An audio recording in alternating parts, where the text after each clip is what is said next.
Hello everyone, welcome back to my channel. Weight loss అవ్వాలనుకున్న వాళ్ళు మార్నింగే హెల్దీ బ్రేక్ఫాస్ట్ తీసుకోవాలనుకుంటే గోధుమ రవ్వ ఉప్మాని ప్రిఫర్ చేయొచ్చు. ఈ విధంగా మనం గోధుమ రవ్వ ఉప్మా చేసుకున్నామంటే రుచికి రుచి, ఆరోగ్యానికి ఆరోగ్యం.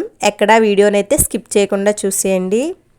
నేనైతే ఇక్కడ గ్లాసున్నర గోధుమ రవ్వనైతే తీసుకున్నాను. ముందుగానే మనం రవ్వను కొలిచి ఒక గిన్నెలో వేసి పక్కన పెట్టుకోవాలి. ఈ ఉప్మాకి మనకి బయట గోధుమ రవ్వ, దీన్నే బరిసీ రవ్వ అంటారు. ఇలా కొద్దిగా చిన్న సైజు ఉంటుంది. ఈ రవ్వను తీసుకుంటే ఉప్మా అయితే చాలా టేస్టీగా ఉంటుంది. ఇప్పుడు స్టవ్ ఆన్ చేసి ప్యాన్ పెట్టుకోవాలి. దీనిలోనే 3 టేబుల్ స్పూన్ నూనె వేసి కొద్దిగా వేడెక్కిన తర్వాత 1/2 టీ స్పూన్ జీలకర్ర, 1 టేబుల్ స్పూన్ ఆవాలు, 1 స్పూను పచ్చిశనగపప్పు, అలాగే చిన్న కప్పుతో పల్లీలు వేసుకోవాలి. పల్లీలు కొద్దిగా ఎక్కువ వేసుకున్నా పర్వాలేదండి, హెల్త్కి మంచిదే కదా. ఇప్పుడు వీటిని 2 నిమిషాల పాటు వేయించుకోవాలి. దీనిలోనే చిన్నించి అల్లం ముక్కని సన్నగా తరిగి వేసుకొని ఇవన్నీ కొద్దిగా కలర్ చేంజ్ అయ్యేంత వరకు వేయించాలి. ఇవి వేగిన తర్వాత ఒక మీడియం సైజు ఉల్లిపాయ, ఒక 5 లేదా 6 పచ్చిమిర్చి, చిన్న సైజు క్యారెట్ని చిన్న ముక్కలుగా కట్ చేసి వేసుకోవాలి.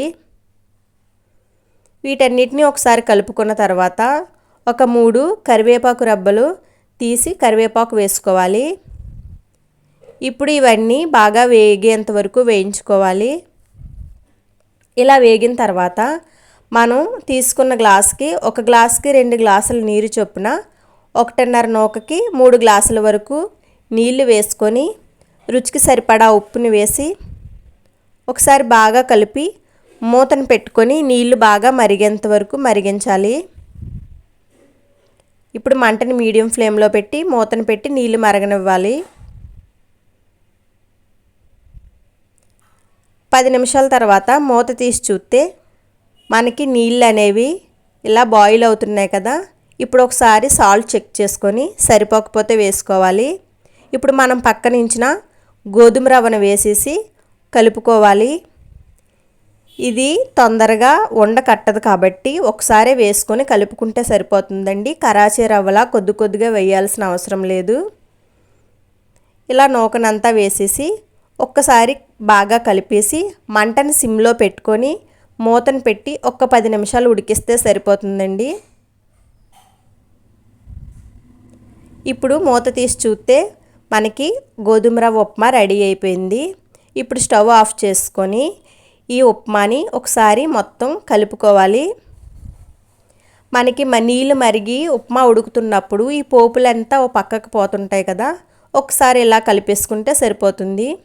అంతేనండి, చాలా టేస్టీగా గోధుమ రవ్వ ఉప్మా అయితే రెడీ అయిపోయింది. సో మనం వెయిట్ తగ్గచ్చు, అలాగే హెల్దీ బ్రేక్ఫాస్ట్ని కూడా తీసుకోవచ్చు. ఒకసారి మీరు కూడా ట్రై చేసి చూడండి.